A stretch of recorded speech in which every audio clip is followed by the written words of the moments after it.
Okay, everybody, thank you very much for joining us at this second event in the Film Education Journal's Winter Symposium.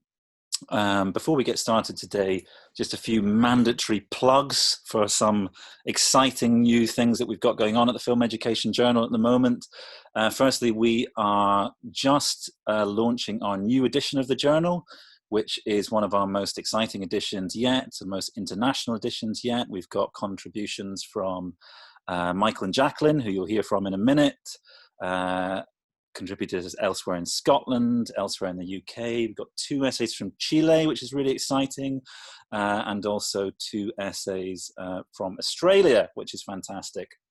And just something to be aware of, Michael and Jacqueline, who you'll hear from in a moment, their essay talking about their experiences working with film both in and outside the classroom in a Scottish secondary school is one of the first essays that we're publishing as part of a new initiative where we at the Film Education Journal are supporting Scottish teachers to make their own contributions to the journal. We do very much appreciate that the idea of writing something for a kind of semi-academic journal can maybe be quite an intimidating proposition, but we're very keen to get the voices of teachers involved more in the journal, and so we've started an initiative where we are providing kind of additional aspects of editorial support, which we hope will make what may at first seem like quite a daunting proposition a bit kind of easier. So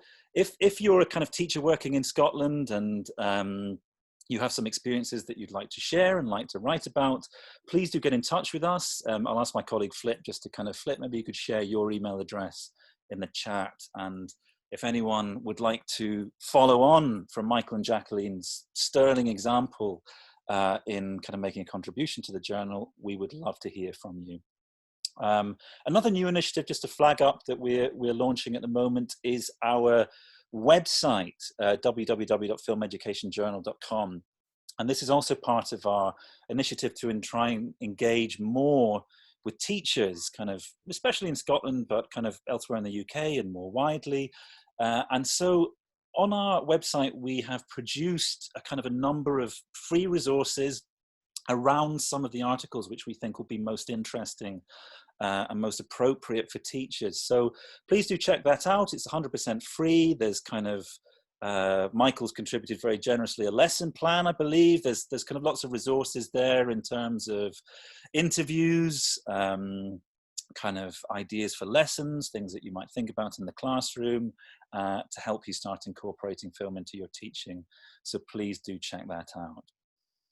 Okay, so moving on to today's session, just to kind of give you a sense of how this is going to work, we're going to kind of approach this rather than yesterday's session, which was a more kind of an academic panel with a presentation. We're going to be approaching this a bit more informally as a discussion with Michael and Jacqueline, who we're very pleased to have with us today. And we'll have, I've got a series of questions which I'm going to ask them, which will maybe take about 20-30 minutes, but we're very keen to kind of open things up and to hear from you guys, whether it's kind of questions that you have for Michael and Jacqueline, or whether it's experiences that you'd like to share.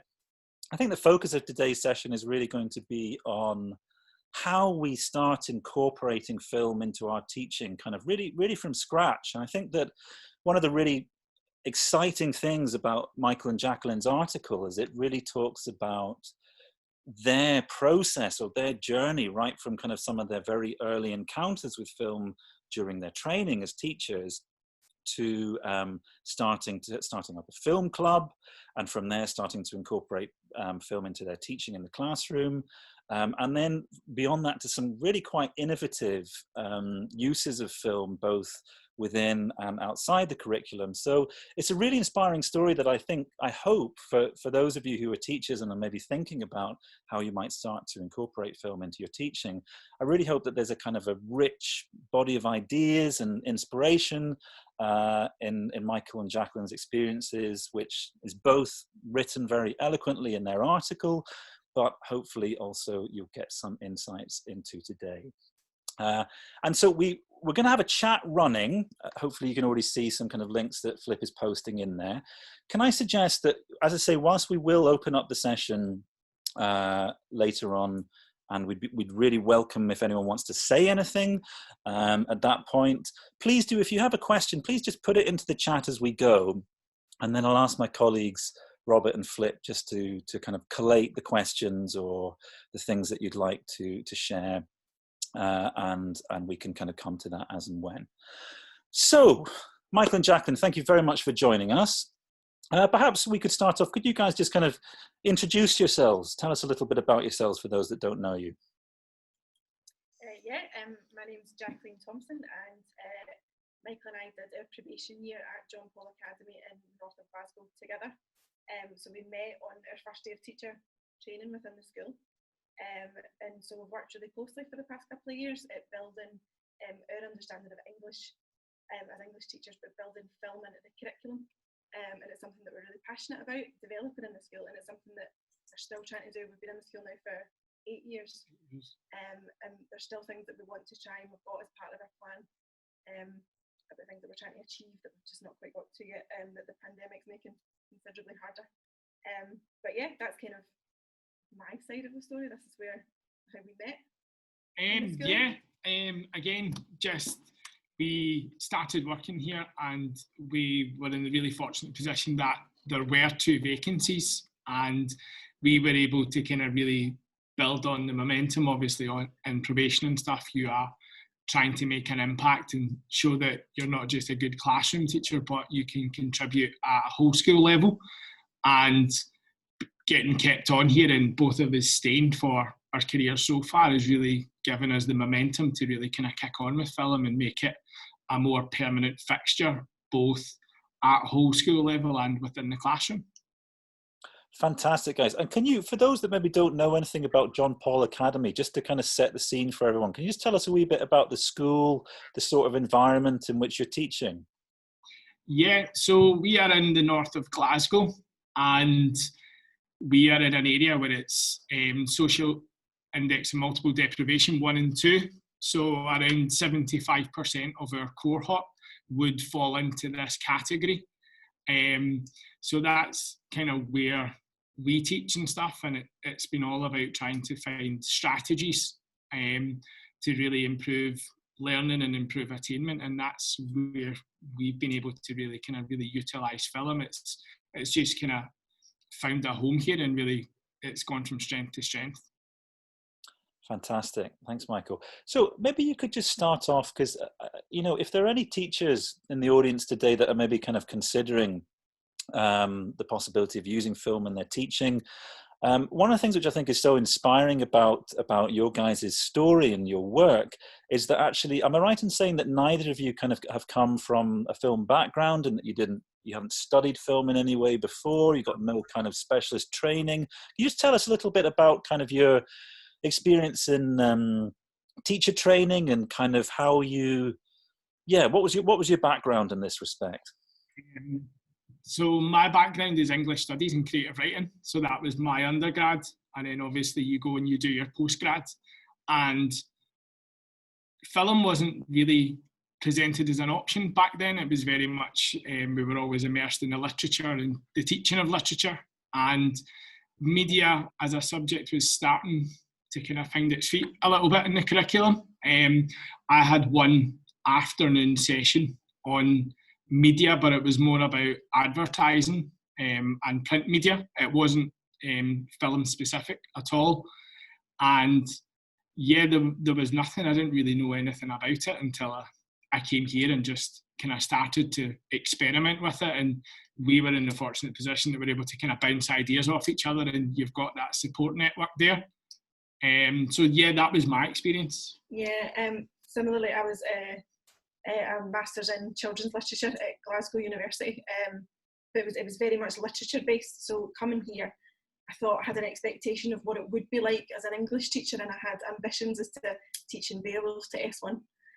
However, we started our inroad into film in the school. It didn't come through the classroom, it came through extracurricular activities, because it was during our teacher training, like mandatory council CPD sessions, where one was themed all about getting involved in the wider life of the school, and the council had arranged for lots of different inputs to come. So there was people from Duke of Edinburgh that were there and talking about the importance of bringing that in, and there was just loads of different inputs, and the one that stuck with us the most was Into Films, who were at the time Film Club, and they came and they showed their promotional DVD and gave a pitch and sold it to the room of probationer teachers who are there with the mindset of you need to get involved in the whole school if you've got any hope of being kept on for the next year and get any hope of being successful.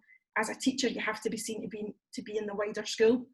So that seemed like a really good opportunity for us, looking at Film Club and the opportunities that could come with Film Club. So really, we started there. We started thinking about how we could use film as a means to getting kids to come in at lunchtimes for clubs, or staying behind for clubs that weren't just your typical football and basketball and netball, things that our school are really focused on and that they do really well.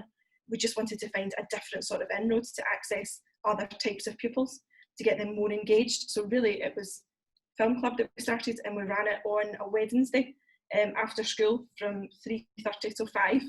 And it was just for first year initially, because we thought we're going to keep it manageable and see how many come. And us having absolutely no experience at all of running anything in a school, we'll just sort of see how it goes. And the very first one we intended to run in a classroom. It was Michael's classroom at the time, but we had to change it to being in the assembly hall, because as soon as pupils caught wind that there was going to be this opportunity to watch a film in school just because you want to and just because you like it, there was 60 or 70 pupils there. Yeah. In the first one, where we watched School of Rock, and it was great. And it was a really good opportunity for us to stand back and go, right, this could be something if we pursue it, and if we take it a wee bit further, where could we go with that? Yeah. We had no idea. We thought we were just going to be push and play on a DVD, and that would be the extent of it. And quickly it just became something that we were very keen to turn ownership over to the pupils. Has it worked? That was tech support. That was our tech support just coming in. The janitor, he said, impeccable timing. So we were really keen to just transfer ownership over to the kids. You know, it was very much their club, and they just started getting more and more involved. And there was kind of the light bulb moment when we were moving away from just watching films to really discussing films, that kids were giving you this really rich analysis and really strong opinions. And it was kids initially that were in our classes, and we thought, I'm not really seeing this analysis and this level of opinion in the written work that the kids were producing for us. It was all very formulaic and following an essay plan, and that's where we kind of had the light bulb moment, where film just wasn't a thing in the school. It wasn't taught. It was perhaps seen as the lazy option for perhaps less able pupils within English. And we just really saw an opportunity where we thought, these kids have got really good opinions about film, and they pick up on things that perhaps we haven't even picked up on. And we thought, what if we could transfer this enthusiasm out with extracurricular and start making it a curricular focus? And that's kind of where we started to really evolve. Fantastic. So we'll get onto the curricular stuff in a minute, but just for any teachers that are present, what would you guys, for a teacher that's kind of thinking about getting involved with Into Film, starting up their own film club, what advice would you have for a teacher kind of starting out on that path, and what were some of the kind of challenges and the pitfalls of kind of setting that up and getting that all going within the school? We were in a really lucky position that we are ambassadors for Into Film Scotland, so we get together with other Scottish teachers a couple of times a year to talk about how Into Film is going within your school and the different projects that you're working on. Hearing some other teachers' experiences, I think that we know that we're very lucky, that we've got a very supportive head teacher and a very supportive principal teacher of English who really believe and they buy in to what Into Film's about and how it can engage pupils, and it can be a hook for those that feel like they have no place in English because they don't understand a book, they don't understand a poem. Like the support that we've had has been phenomenal. So it really has let us sort of do what we want with the club. So my main advice, and I'm sure you would agree, is just start doing it. Get in touch with the team at Into Film. It is a fantastic group of people that will support you with resources and with ideas, and they can put you in touch with other professionals that have maybe got a bit more experience in it, or maybe had a similar experience to you, just for you to bounce ideas off of, and to just have a bit of reassurance. But our support from staff built in really early when we started doing the extracurricular film club, because then staff started to get wind that there's something going on, there's a wee bit different, and is there ways that I could maybe get involved with this? So like Michael mentioned, we started noticing during extracurricular film club that they were picking up on things that we didn't necessarily teach them in class, and that we didn't talk to them about, and they just had this interest that we thought, we can't just press play on a DVD, there has to be something else we could be doing. So it was then we started to theme the months, and we started to look at what we could do to give them a bit more of a sort of insight into what it goes into making a film. So the first month that I can remember that had an impact was we looked at animation for the month, I think it was September or October of the first year that we did it. And we looked at different styles of animation, and we thought, we're going to do something each week. I wonder if we could get staff members involved that isn't just us, to show that film appeals to everybody, it appeals to the widest demographic possible. So you approached a pastoral care teacher. Yeah, we spoke to a pastoral care teacher, and we got other teachers involved, and it really, really worked. But I think the first thing that I would say to anybody that wants to get involved with Into Film, it's just been the most worthwhile thing that we have done, but it's went far beyond that. The impact they've had goes far beyond us now. There's children at university still talking about the experiences that they had at film club when they come back to visit us for references and the usual things. Mm-hmm. And I think if you're going to start a film club, it's really important that you don't compare yourself to any other film club in any other school, because no two schools are the same. And I think it's all about just taking that leap and thinking you're going to do it, whether it's going to be a lunchtime club or it's going to be after school. There's no wrong way to do it. It's very much whatever fits for your school and your young people, and just see where it goes. You know, it's going to look very, very different in every school you go to, and it's going to be very unique, and you might go in a completely different direction from other schools.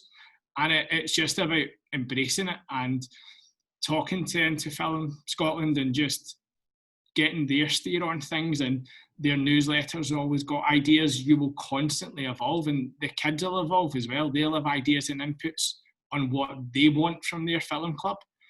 And I think as we start it and just transfer it over to the kids and really let them surprise you and inspire you with where they're about to take it. Fantastic. That would be my best. Thank you, guys. Thank you.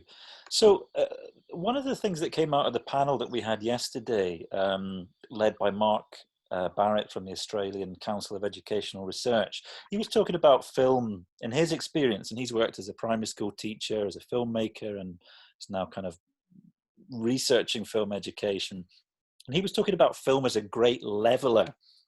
And one of the themes that I think comes out of your guys' article is this, which is kind of coming out of some of the things that you're saying there, is this sense of film as a medium having an energy that is able to kind of connect with young people in a way that maybe other media do to a lesser extent, or there are more obstacles there. Could you talk a wee bit about that? Does that ring true for you, film as a leveler?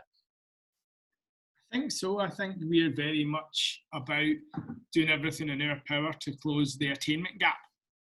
And it's all about finding these ways of doing that. And I think film is really given us the opportunity to do that, because we are English teachers and we are all about the literature. But when a child comes into the room and we say we're studying a novel, you can see sometimes with some pupils, they're a little bit deflated, and it's this sense of the novel almost belongs to the teacher because we've already read this book and we have opinions about it, and they've maybe never heard of it or never engaged with it. So there's these tentative steps. But if a child walks in and says, "What are we doing today, son?" I'm like, "We're going to study Black Panther." They're like, "Oh, amazing, I've seen it." So straight away we have a common ground, and we're almost on a level playing field as fans of film. And I think once you have that enthusiasm and you have that hook, then you can start to add in the extra analysis and go more in depth. But film just gives you that initial hook with all learners, whereas some kids might be bookworms. You would be hard pushed to find films that, to find people, that won't engage with film at all. They're not resistant to film the way we've started to find they are with private reading and reading for pleasure, whereas they'll watch Netflix for pleasure. It's, again, I think it's all about capitalising on momentum and trends, and that's what we found about levelling the playing field. Mm-hmm. Yeah, absolutely. We've also used film as inroads to the curriculum to engage, to try and appeal to those pupils that become a bit disillusioned by the process of exams. So for English teachers that are part of the chat, when we're thinking about approaching critical essays, you have a different experience teaching a novel for a critical essay than you do for a film, teaching a film for a critical essay. And those who are SQA markers, they often score like just as high, like they're just as meaningful pieces of analysis that come from studying film at a National 5 or a higher level than you get from studying a book. And if it's something that's going to engage the pupil in the first instance, then why not lean into it? And you've had really positive experiences that you mentioned in the article with Joker. Yeah, I felt that the particular class I had for higher English were not engaging with Lord of the Flies. They just, for some reason, we just couldn't manage to crack it as a class. Some kids were really engaged in it and they decided that that's the text for them. And you kind of find yourself at a crossroads where you're like, right, I can keep pushing on with Lord of the Flies, and it's almost like a hope that they get it just in time for the exam. And I just decided to go in a different direction, and I taught Joker just because it was current. And I felt that when I compared pupils' Joker essays to their Lord of the Flies essays, there was just more rich analysis there, and they were able to just kind of level up on what they'd been producing before. And it was all about just giving them the freedom to say, right, we'll do this. What would you like to write about? I felt with Lord of the Flies, it was very much about the pupils asking me, like, what do you think, sir? And I'm like, no, like, what do you think for your essay? And it was like, no, but what do you think? And I felt with Joker, they were more encouraged with just the confidence they had about noticing low-key lighting and the tone of the film and the score. And it was all these different things that they felt that their opinion was on par with mine. Like it just really opened up a whole avenue of pupils gaining more and more confidence because we could talk on the level about the Joker.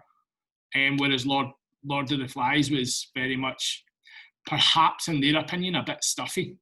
And maybe they just weren't feeling it, but something current like that. Again, I think with kids, it's capitalising on whatever's kind of trendy and current. And Joker had just come out and they were reading about it in the press and some of them had seen it. And it was just a really, really good inroads. Fantastic, thank you. So just kind of going back then to that narrative of, you guys making this initial engagement with Into Film, starting up the club, there being a lot of fantastic energy there, you guys seeing the potential there. Tell us a bit about that process and that moment when you started to incorporate it into film, into your teaching in the classroom, and what some of the challenges were there.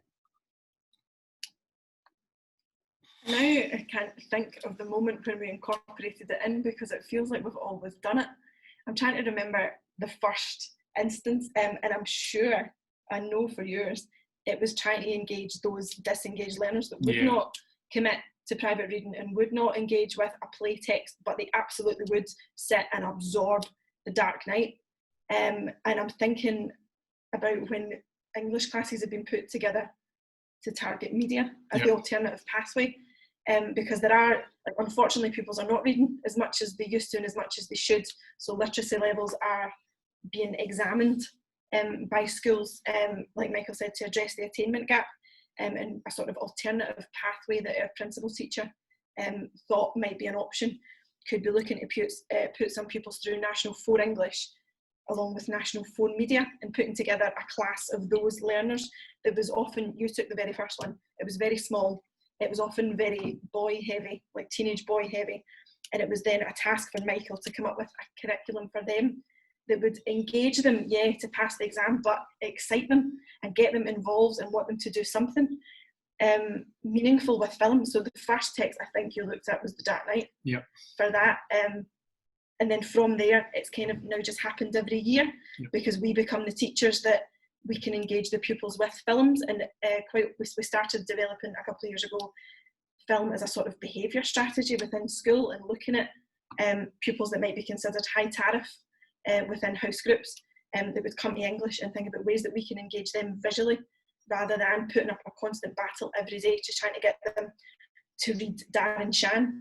And you had great success with a second year class with Skyfall for that very reason. Yeah, I felt that when they were doing the little Darren Shan book, they were kind of into it and stuff. And when they're obviously assessed on the essay at the end of it, and it's when you're marking these essays and you're doing a bundle of them, I just felt that there were 30 virtually identical essays, because we were so rigid with the structure of, this is how I want you to do it, and this is what you have in this paragraph, and this is how you do it. And I just decided again, it was something that, and they just weren't very enthusiastic about the book, and I really enjoyed it, but it just wasn't taken, and there just seemed to be a real lack of initiative. So we decided to move on to do Skyfall, and instead of giving them such a kind of rigid essay plan, I decided to just chop the film into 3 acts, and I just provided them with stills from each act, and I just want 3 paragraphs on these stills, and the film language that you see, like mise en scène and your technical codes and stuff like that, your camera shots, go for it. And they were like, really? And I was like, yeah, just go, let's just see what happens. And they were like, really? And I was like, yep, let's do it. And they were just fantastic. The quality of them was, again, saw some pupils, in my opinion, jump up a level from 2nd to 3rd level, just based on having the freedom and just going off of pictures instead of words on a page, and that's when I was like, there's really something there. Like, this is something we should move. And then when colleagues are seeing you having success with a particular type of pupil, they start inquiring of, could you send me that resource, and how did you do it? And teachers just get talking, and I think that's when we started, when more experienced colleagues were coming and asking Jacqueline and myself, like, can we get a look at that? And we were like, wow, like, you never would have looked at my Darren Shan stuff. And they're now asking, and you've got the kids talking about with Bond, the legends of King Arthur, and you're talking about how it's kind of King Lear, and you've got kids that were really disengaged second years, like going, oh, what's King Lear? Legends of King Arthur. And it's just inroads. It's just inroads to have discussion and to teach them about the world, and to teach them more than just teach them a text. I think we've got a great responsibility to use film to teach them about so much more than the film. Jacqueline, you're doing World War I poetry just now. Yeah, I inherited a 3rd year class this year who went to 4th year, and I know that for English teachers, that the textual analysis, the text component of the course, I tend to teach poetry, and I know that this class didn't have any experience of poetry in S2. So my plan was that I wanted before Christmas this year to teach them some sort of comparative poetry, thinking about Wilfred Owen, thinking about Siegfried Sassoon, but knowing that if I had to go into this class, which is entirely male dominated, there's just a boys class, and say, right, we're going to be studying poetry as a new topic, I'm immediately going to meet some sort of resistance, because they have this stereotype of what poetry is and how that's not for them, get it, and they don't care that that's going to be part of the National 5 course. They're not thinking that far into the future. They're just thinking that right now, that's not something I want to do. So with that in mind and thinking, how can I get rid of this barrier? Sam Mendes's 1917 was a hugely popular film from last year that was amazing in terms of its camera work. And I thought, I wondered if this could be an inroad, like Michael said, that we're not going to study, we're not doing poetry as our topic, we're looking at World War One. So instead of it just being this topic that they would have dreaded and it would have been a battle between now and December, it's been, we've looked at the film and they've written an essay on the film, and now we can look at poetry that comes from the perspective of the characters that were in the film. Like we've looked at suicide in the trenches and tried to link it to Blake's death in the film. We've looked at Anthem for Doomed Youth and looked how the theme of that poem links to Schofield and Blake's journey throughout the film. And it means that they're learning the skills that are necessary for them to take into National 5 English.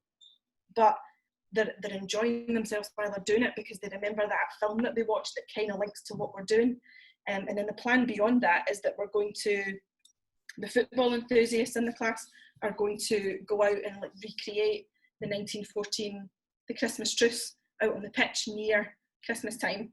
And the media pupils within the class that Michael teaches for BGE Media are going to come out and film it. And they're going to do a sort of hopeful recreation of the Sainsbury's advert that became quite popular a few years ago, where they recreated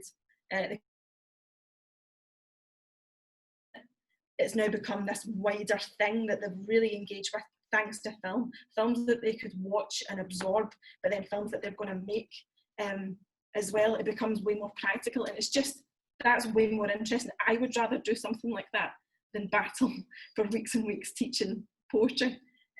So really where we're sort of going is that while film we knew was a really good opportunity to grasp onto, now it becomes a fundamental feature within our planning, is that we look at the course aspects that we need to cover from first year right up until higher and advanced higher, and think of ways to bring film in as a hook, not necessarily teaching film for every single thing that we have to do. We need to cover literature and we need to cover personal writing and we need to cover discursive writing, but there will be opportunities that would be wasted if we didn't use film in some sort of capacity. And that's something that we've really tried to build in over the years. Yeah. We've always tried to use film as a kind of anchor that holds the learning in place. And when we always spoke about integrating film, we always felt that it shouldn't just be for English. You know, film should be the anchor that holds learning in other subjects in place. So we have worked with disengaged children where we've watched The Martian, and we've started doing space, and we've shown them, every lesson would start with space facts, and it was kids that were really, really into it. And then you would ask them, how do you get on in maths? And they're like, oh, I hate maths. And you're like, okay, brilliant. What about chemistry? Oh, I hate chemistry. And then we did a lesson, and we did the whole thing where we were going to save Mark Watney, the astronaut. That was the whole plan of the lesson, was that we had to work together as a class to save him. And they were doing maths and chemistry style puzzles to save him, and they didn't realise that they were doing maths and chemistry. All because we applied film as the context for the learning, and they were able to really buy into that. And we feel that that's quite an important kind of discovery in education, that perhaps it's something of value to look at that. What happens when we're able to use film to really attract these pupils to engage? And then I think once you have the pupils, then you can start doing other things with them. There's the scope to branch out, and once you have them with the film, then you can start layering the subject up on top of that because you've got that reference point. Fantastic. Thank you both very much.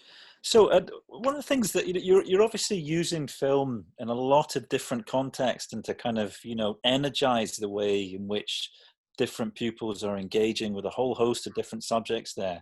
One of the things that really impressed me, though, when we were kind of, having some of the conversations that we had around about the time you guys are writing the article, was that, in what was traditionally an English classroom, you were still approaching film in a very film specific way.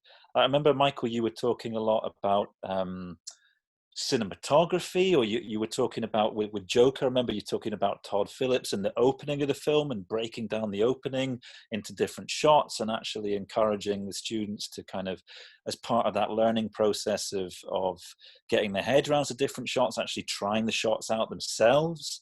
Can you tell us a little bit about that, about how you're kind of exploring these kind of, you know, cinematic parameters, like the kind of film specific, kind of within an English classroom or within a media classroom?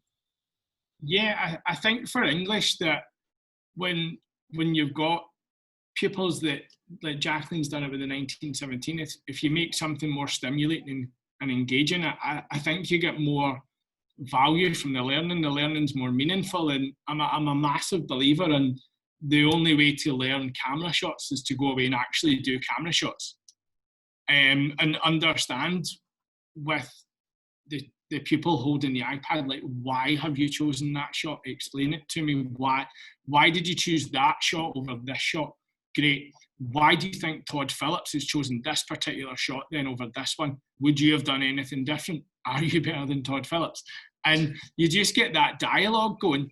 And then it was all about really using the score to capture the tone of the film, and then what does that tone look like, and talking about colour and lighting and bringing all these things in. We were using tone wheels where we would play them scores from other films and that they maybe haven't seen before, and thinking, right, okay, we'll just play the music and colour in your tone wheel. Right, okay, so if you had to do a tone wheel for the Joker, what would it be? And they're like, right, okay, so why? And it just gives you all these opportunities to get them thinking about film away from that kind of rote learning that I have to do this for an exam. You know, I think as teachers, when we are in a results business, and quite often in the past I've been guilty of it myself, that I didn't really care what you thought as the pupil. All I really cared about was, could you replicate what I thought under time conditions in an exam? So it was a lot more chalk and talk, perhaps, my approach in the early days. But I feel I've got much better results when let them make the films and then they understand the process. You know, unless they write a book, they might never understand the process of how to write the novel. But if they're away in an English lesson making a film, then they start to understand the process, because on some level they've went through it. Granted, on a much smaller scale, but they start to think about, right, everything that's done is deliberate. Everything the director's done is deliberate. And once you get them with that mindset, then I think that's when they start to really understand cinematography, and then they can apply it to the essay, and it really works. It's also something we're trying to bring in the sort of specifics of the technical and the cultural aspects of studying a film into the English and the media classroom.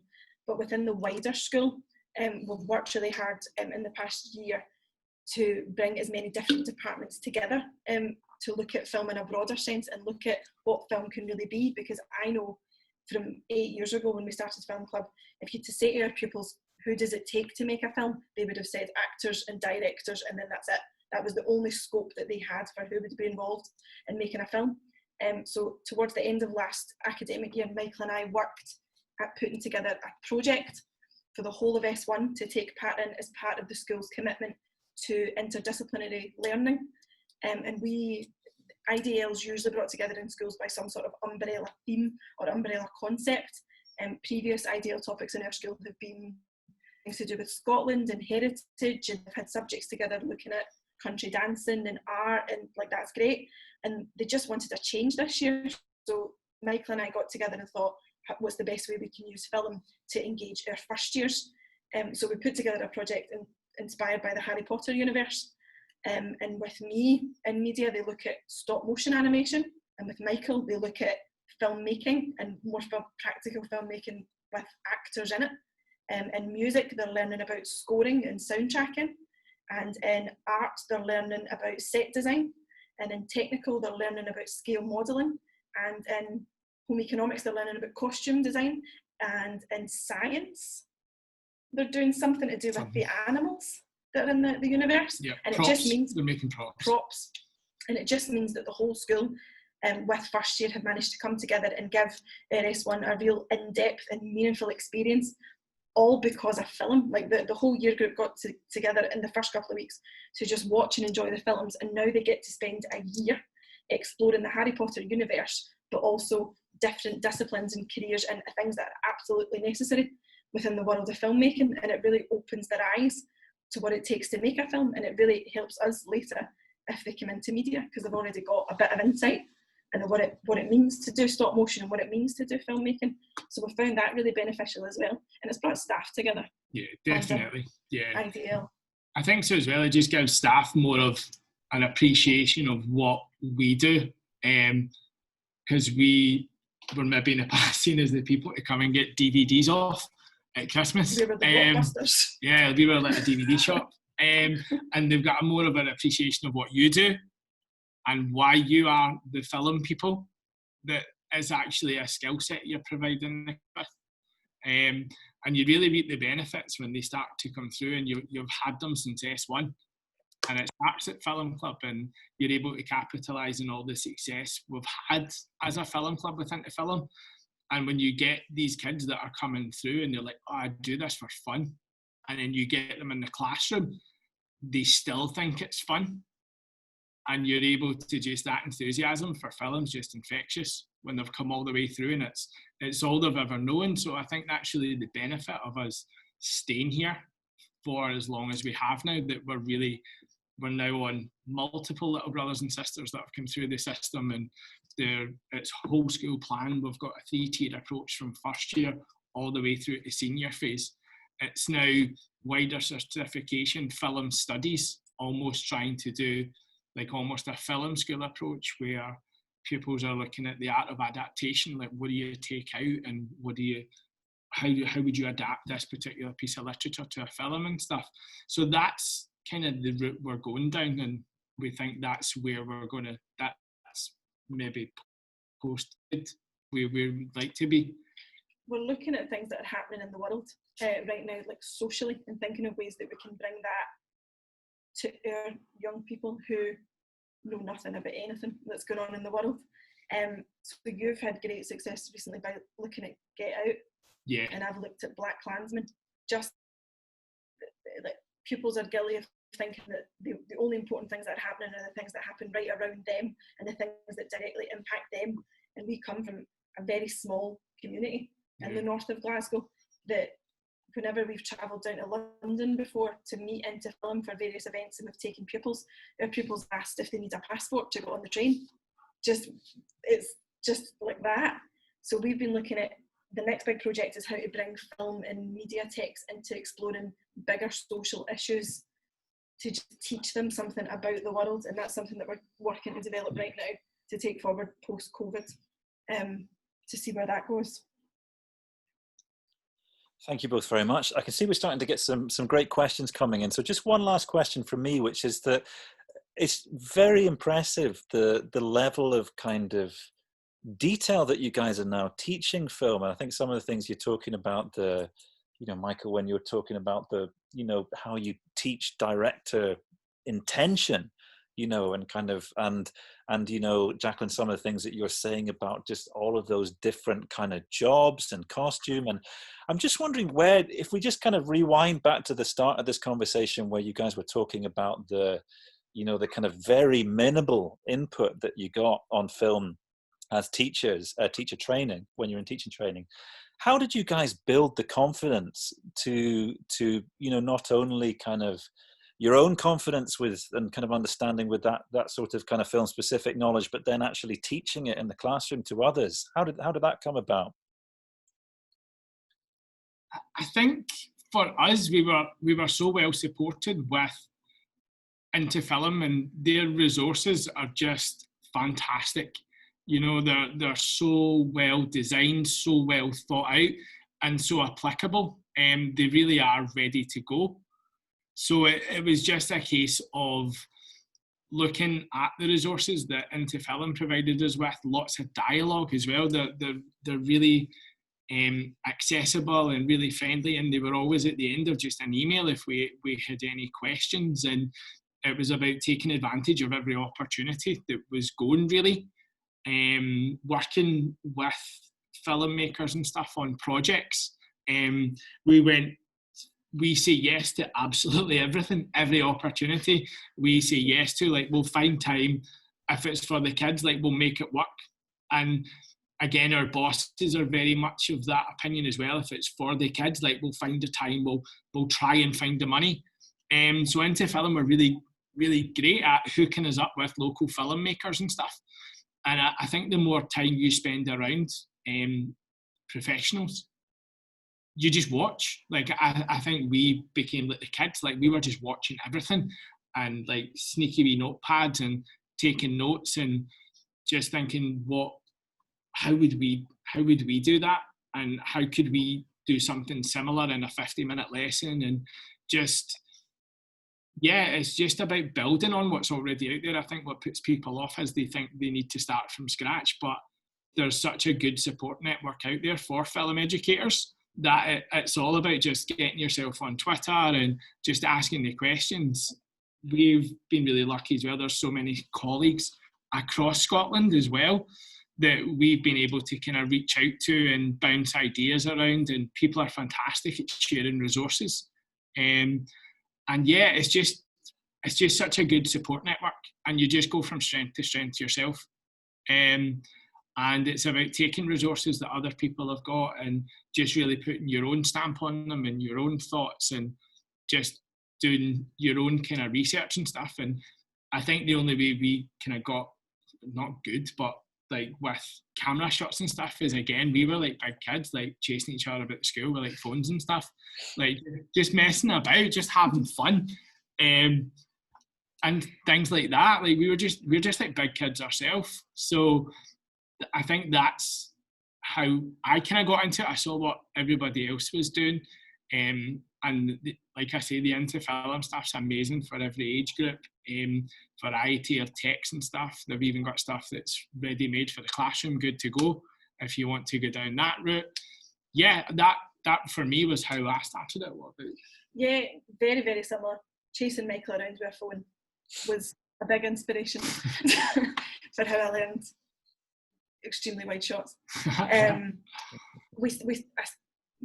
We started really by putting film into the things that we already knew how to teach. Like, we already know as English teachers that we have to teach personal writing. We know that can often be quite an uncomfortable experience to get young people engaged with.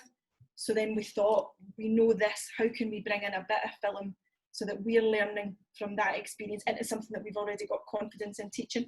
So the first film that I can remember us doing that with was Pixar's Inside Out.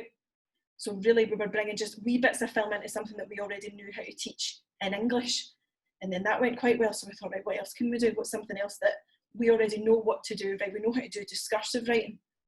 How can we bring a wee bit of film into that in the first place? And we looked at things like Blackfish and things like that, sugar film, and other pieces of media to then inform discursive writing. And it just sort of built from there. We sort of thought, what we already know in English, how can we bring film into this as more and more of a hook? And then from English, it turned into media in the school, and there was a real call for pupils to study media at multi-levels across the school that we were responsible for delivering National 4 and 5 and higher. So then it branched out into that inevitably, and there was lots of late nights poring over SQA guidance documents and then chasing each other around with phones to break it up. So that's really how it went. We started with things that we knew and then built upon that, and it's just sort of grown arms and legs. We kind of think as well, like, we're not perfectionists, so what's the worst that can happen? Do you know what I mean? Like, so you're doing Women in Black with an S2 class, and they don't really like it, and you spot things that you'd maybe change next time. Well, change them next time. Like, you don't have to really hit the ground running. Experiment at BGE and just have fun with it, and then when you feel ready, take it up the school into the presentation classes. Yeah, I think that's what we've done. We've just kind of had fun with it, and we've been so well supported all the way through that it's really been a lot of fun for us to just, whatever madcap idea we've ever come up with, they've been like, right, okay, on you go. And we're like, right, okay, brilliant. It's extended even staff training, because we were tasked with delivering training on behalf of the head teacher a couple of years ago, and our pitch to him was we'd like to do it using 80s movies. So we had the whole staff in the hall doing an 80s movies quiz essentially after school, but to deliver some sort of the training that was needed at the time. It's just film's fun, it's meant to be fun. So do that, like engage with it and get the kids along with you and you'll have a great time. Fantastic. Thank you both very much. Lots of very inspiring experiences and thoughts there. So I think we'll maybe now open things up to the audience. So we've got a bunch of questions here lined up which I can ask Jacqueline and Michael, but equally if anyone would like to actually say something, if you could just kind of let us know that in the chat, and I can ask my colleagues Flip and Robert to kind of switch your mic on and stuff. So you could be having a think now about questions that you guys would like to ask Jacqueline and Michael, or any experiences of your own experiences in the classroom, or what film education that you'd like to share. We have a question here from Linda Kay, who I think is a teacher who was with us on the session yesterday. And Linda asks, have Jacqueline and Michael considered the NPAs in film and media? What do they think of them? And maybe just for those of us that aren't teachers, you could also tell us what NPAs are, guys. Yeah, NPAs are the National Progression Awards. Okay. In Scotland, we have, but it's a really boring answer as to why they've never really been pursued, is it's purely a staffing thing, is that but we are English teachers, we have a full English roster, but on top of that, we also have media running in columns. So yes, we definitely have looked at it, and it's a thing that exists in the school in a couple of other subjects. Like they're on an NPA for psychology and an NPA for things like hairdressing, and they used to do something within auto mechanics. And we've looked into it, and yeah, it would benefit a lot of our pupils, and a lot of pupils could access things like that. It's purely a staffing exercise that we just don't have the capacity to run anything like that. Our plate's quite full. Yeah, very full, overflowing, to be honest. Thank you. Thanks, guys. Okay, we've also got a question here from Michelle Cannon, who hosted our session yesterday. Michelle, if you're still with us, do you want to ask this question yourself? It'd be great to hear from you. Yeah. Hi. Listen, Michael and Jacqueline, it's so brilliant to listen to your work. Your enthusiasm is totally infectious, and I can see how it kind of translates around the school. It's great. I've been interested in this kind of work for a number of years now, and one of the things I find is that when particularly those who struggle, there's the students who are kind of perceived as less able, let's say, in the established literacy practices. What I've seen over the years is that their whole learner identity shifts, and it's like the film work kind of spills over into other areas of their work in the school, not only intellectually but also socially as well. People who wouldn't normally talk to each other, perhaps, and I'm talking about primary, I have to say, who wouldn't necessarily talk to each other, suddenly start getting that kind of camaraderie going. So I'm just wondering if you could say if that's been the case for you. Yeah, I think that because our school is so sports dominated, that we found one of the reasons that we wanted to start the film club was that a lot of our pupils were perhaps being priced out of going to the cinema. And was there a space for pupils who maybe didn't share these passions? And again, film was just a way for the kids to kind of bond over it, and a lot of work was done by us in the having meaningful discussion about film and just laying down kind of social fundamentals about respect. And it is okay to have a different opinion, and it doesn't need to be any more heated than that. You can just discuss why you don't agree. And the pupils, again, some of the pupils that we had in first year, they stayed friends all the way through school, and we took to London with us as seniors. And they had those friendships that were made at Film Club in first year were still evident, and 6th year, and they're all at different universities now, and they all stay in touch, and they stay in touch with us. So these meaningful friendships that were forged through just their love of film.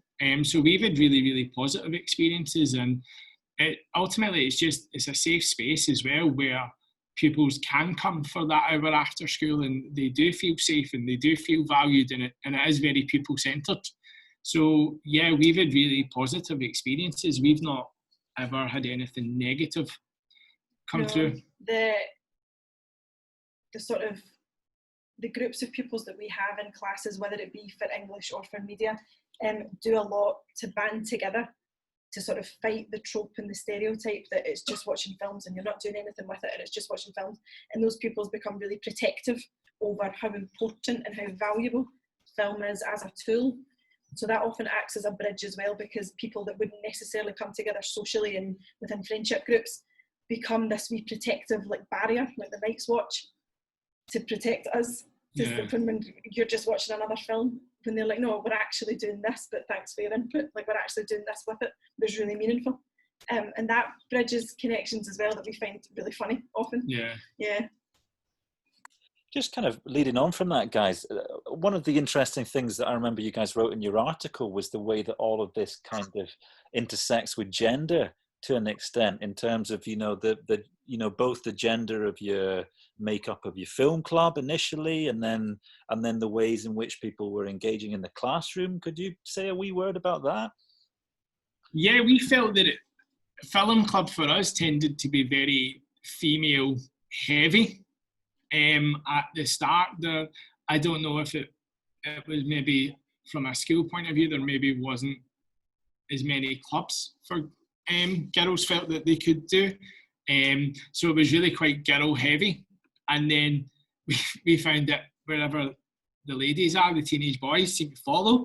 So that kind of boosted our numbers significantly. And then the girls, we felt, really had the staying power and our experiences of film club to see it through and to start doing film at kind of wider certification level in the school. Whereas boys would tend to get pulled away to play football and to do other things when they maybe get to about 3rd or 4th year, when maybe film's not that cool anymore. So they're more kind of succumbing to peer pressure and stuff. And they'll get the odd kind of sneaky visit in when the boys don't know and stuff, and when it's a film that they like they'll sneak back in. But yeah, we found it very kind of girl heavy, and yeah, it's just been super, super supportive. So in terms of gender, it starts to kind of peel away and become more girls that are involved. And we've done a kind of lot of work to make the girls understand that, the film industry is for you. I think we've really worked hard to bring up gender inequality and stuff and really champion women in film. We've spent quite a lot of time looking at disparity in pay and stuff, and really kind of getting the girls understanding that there is a place for them in the film industry, and it is for them. Post school, it's not just something that you enjoy. If you work in the film industry, you get to do something you love. And we've done an awful lot of work in terms of employability in that regard and stuff. So yeah, that's kind of how we've addressed the gender. Mm-hmm. No, I totally agree. A colleague of ours came to us for some sort of ideas as to how to engage a class that she's got in S3.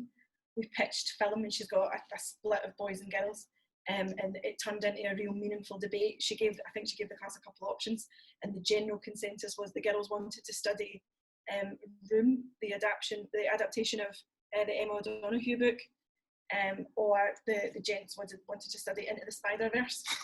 And it became a real battle over what was a more meaningful film, and I think perhaps the boys just had a louder voice and won, but our colleague could really see the girls coming on side to how the superhero genre is a really worthwhile, especially something like Into the Spider-Verse, form of film.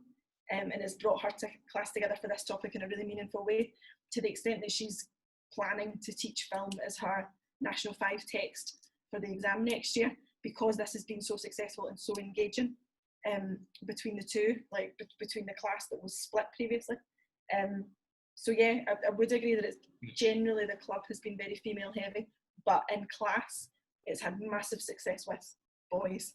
It's really encouraged the boys to write, which is something that they would not do before. Yeah, in terms of attainment and stuff, girls naturally seem to outperform boys when it comes to presentation levels, but we've noticed with their classes when we've introduced a film text, the boys can keep pace with the girls in terms of like their marks and stuff, just because it gives them that richness of analysis that they need to really climb up the grades, whereas maybe they wouldn't put effort into The Great Gatsby. But if you teach them something else, like perhaps Skyfall, they might really go for it and kind of put themselves out there than normally they would have with maybe a different kind of text. So we've found in terms of the gender thing, when it starts to break into presentation classes and stuff, the kind of positive inroads we've made at Film Club, the boys start to catch them. So that's been a really important kind of observation. Yeah. Thanks very much. We've also have a really nice comment on that from Linda. Linda, I'm wondering if you want to switch your mic on and just actually say this to Jacqueline and Michael and to the group. Hello. Hi, Linda. Yes, I was just commenting that we seem to have a huge drop-off in male pupils when we come to S4 onwards. So we have lots of both genders up until the end of S3, and we tend to find that as we move into the sort of Nat 4 or 5 level and then on into higher, we lose a lot of boys. So we have, at the moment, I've got two boys in my Nat 5 class. We've got 2 classes in Nat 5, so I think there are probably 4 in the department. And at higher level, I think there are only 2 boys left. By the time we reached higher level, we've lost pretty much all the boys. And at advanced higher level in art and design, we don't have any boys in our group at the moment, and we've not had a boy for 3 years. So it's interesting that you've commented that your club started off to be girl heavy, because we tend to find that the BGE pupils, the younger pupils, S1 and 2 and 3, the ones who come along to our extracurricular stuff are all girls, mostly female. But I'm interested in how you're bringing boys back in, because it's something that we're trying to target in our school in particular. Thanks very much, Linda. Jacqueline and Michael, have you got any kind of comments on that at all? One of the strategies that we kind of had this like pipe dream so many years ago that in first to third year they would kind of learn about films and just have little chats, and when they moved up to school, we would be more employability focused. And we started making connections between careers in the film industry. And we found that to be like a kind of real eye-opener for boys. Like, what do you mean I can be an electrician in Pinewood Studios and stuff like this? And it's like, no, well, like, and you can. And it was just about making those connections. I think it's all about adding value to it. And I think if you can add value to what you're doing, kids are very much have to see an end game. And if they can see what they can get out of it in terms of future prospects stuff, we've been really fortunate that it is film, and the film industry in the UK is like kind of current and very much at the forefront of employability sectors and stuff. So we've really tried to use that to kind of capitalise on the boys. It's like, no, like you can do this for everyone. There are pathways into this, and they seem to think that we know loads of famous people, and we generally don't. Like, we like to pretend. Yeah, we've got a couple of photos with people, but like we genuinely don't know anybody. So it's all about just making them think, right, if I stay the course with this, what will I get from it? And that's how we've done it, because they're like, oh, you're just watching Into the Spider-Verse. But they know that we have got this whole kind of body of work now where we have kids at uni doing film, and it's like, oh, you guys got me into that. And then you've got people that do prosthetics, and they're like, you guys got me into that. So now that we've kind of got the track record of, we were just present, like they went and did all these things by themselves. Like we didn't really do much. They went to the courses, and that's what they wanted to do. But we've kind of got this track record now where people seem to associate us with that. So they kind of know if it's a weird way of saying it, but they know if they stick with us, they might get what they want out of it at the end. You know, they'll get the opportunities. We'll find them the opportunities. Yeah, it was with boys in terms of being inside the classroom and keeping them engaged in using film. Things like 1917 is something that is really current right now that's working for me. In the past, when I was trying to get a boys' class to engage with science fiction writing, I was looking at Ray Bradbury short stories. And the thing that made they didn't want to read the short story, which was the first thing, but they didn't want to do what I wanted to do with it. They wanted some sort of freedom, but at this point in the teaching, I didn't trust them enough to think that they would take it seriously or that they would do something that was meaningful with it. Like we were both having issues with what was coming out of this Ray Bradbury topic. So I looked to Marvel's Guardians of the Galaxy as an example of science fiction and thought if I could get them making those links in some way about science fiction, it could maybe make a sort of tenuous link to Ray Bradbury and get them more on side. And it seemed to be working until it came to the critical essay part, where I wanted them, my plan was to get them to discuss the ways in which these were successful examples of science fiction, because I thought obviously that's what they're going to say. They're going to talk about how these things are great and how they're brilliant examples of science fiction because of the language that's in the film and the language that's in the short story, and everything's going to go really well. But the light bulb moment came when some boys stayed behind to ask if it would be all right, could they talk about why they were not good examples of science fiction, because based on Guardians of the Galaxy, they went away home and watched others examples of science fiction films that they preferred. And now that you think about it, can I actually just write this essay this way instead, my way? So it kind of harks back to what Michael said earlier in the discussion about it was no longer me getting 30 regurgitated versions of the same thing from this group of boys. It was them thinking, right, she's letting us take a wee bit of ownership over something. She's given us the context, but she's letting us have their autonomy over the content. And that created this sort of bridge between the two of us that really worked productively moving forward from there because of an influence like Guardians of the Galaxy and science fiction. So it worked really well. Yeah, I couldn't, for the life of me, get a persuasive essay out a boys' class that I had. And we just couldn't find common ground on any sort of topic. Whatever I said, it was just, they just weren't up for it. And I was starting to regret that I'd opened it up to a discussion instead of kind of the authoritarian teaching approach where no, like we're doing it and that's it. But I was really interested to see what they thought. And then we just started talking about films just kind of off the cuff. And I said to them that, well, they were like, what's your favourite film then? And I was like, it's so hard. And I was trying to kind of get back to your work. And then I just said, Empire Strikes Back, greatest film ever made. And they were absolutely horrified. They were like, no way, like, how dare you? And I was like, no, it just is. And I said, feel free to get a bit of paper and convince me otherwise. And 30 of them were writing within seconds. And I thought, I've actually just got an essay out of years where you're persuading me that that isn't the greatest film. And they were off, and some of the stuff they put out was brilliant. So it's all about just getting that buy-in from them that we found, and that was just something off the cuff that we were able to do, and just about changing and just giving them a bit of ownership and seeing where they take you. Thank you guys both so much. We've got one last question and then I think we'll start winding things down so folk can get off for their dinners. But I've got a question from Tamara from Take One Action Film Festival, who firstly says, great to hear about these dynamic and integrated approaches.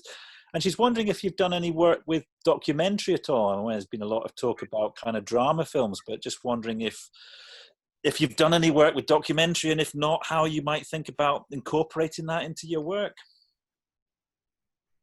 Yeah, so again, to try and get persuasive writing, we're really looking for really strong opinions about things, and it has to be real world context.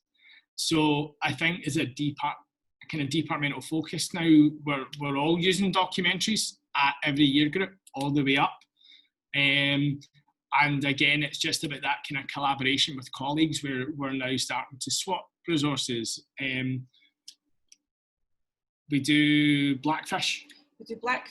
There's colleagues that do The Cove. We've looked at Super Size Me, and someone's just started looking at, there's a sequel to that, like a sort of follow-up so many years later, that someone's used. There's... I'm doing 2040 change one. There's the Down to Earth Zac Efron documentary that's on Netflix that we've managed to acquire from Netflix, that people are using to look at the institution of Zac Efron and what he's bringing to, as the High School Musical audience have grown up and now we're starting to care about Save the Turtles. Yeah. Zac Efron's the poster boy for it. And my boys' class are absolutely obsessed with Michael Jordan, and we'd kind of done Ready Player One and the whole 80s culture and stuff like that. So again, it's just such a natural transition into what we're doing. So we're going to look at the new documentary that's out. I think it's One Man in, because they're all obsessed with these retro Jordans just now and stuff. We've done The Last Dance. Yeah, so we used The Last Dance, the Netflix documentary about the Chicago Bulls. We used that for behaviour management during lockdown. So we used the frame of that documentary. Again, a lot of the kids were talking about it, and it is amazing. So we thought, you know what, again, just go with it. So we had the kids for their lockdown. They were put into teams, and they were given a basketball team, and they were doing home games and away games depending on the amount of tasks that they did. So yeah, we used documentary for behaviour management, which again was just me and you talking about how much we enjoyed the documentary. And then I think one of the kids brought it up on Teams, and we were like, right, okay, cool, let's go. But I know documentaries are a massive focus in the department. Yeah, it's something that I think that we need to work just to build more in television, something that we're looking to build in more as well, because Netflix, the streaming and the binge watching culture is something that our kids are really engaged in. But there's brilliant TV shows that are made in Britain, and brilliant BBC dramas that we've sort of tested the water and trying to teach things like Luther and Line of Duty and Sherlock, and I looked at Killing Eve as a wee bit of something. So we're trying to do a wee bit of everything, but there's definitely things that we want to just work more on in the future. Okay, folks, thank you both so much for all of that. I think some really nice comments from Tamara. It's just saying you both sound like such amazing teachers. Thank you for taking the time to share your approaches. You've brought up so many points for reflection, and I hope inspiration too. I'm sure Tamara speaks for all of us there. Thank you guys so much for being so generous and kind of sharing your experiences and your time. And, you know, hopefully for any teachers in the audience, a lot of points there for inspiration and encouragement about how you might make your own inroads in terms of starting to kind of think about how you might include film in the classroom. My colleague Flip has just shared Jacqueline and Michael's article. I'd really recommend following that up. There's a lot of kind of extra detail that Michael and Jacqueline have put in there about kind of specific classes. There's comparisons of some of the essays that Michael was talking about there earlier. And I believe on our website, Michael's even been generous enough to share one of his lesson plans as well. So lots of stuff to follow up on there. So thank you both so much. I think I speak for all of us here and say that was a really fantastic session. We're really grateful to you both. And yeah, let's have a round of applause for Michael and Jacqueline. Silent applause. Thank you. And if there's anything we can do to help people, please just get in touch. Like, we're all over Twitter. So yeah, just get in touch and we'll see what we can do to help you, because I think it's all about that support network and having people that you can kind of bounce ideas off of and just generally get a steer. And we learn as much from these interactions as everybody else does, because there's so much to think about. Nobody's got all the answers, and we're equally as inspired when we talk to people. So yeah, please just get in touch if there's anything we can do.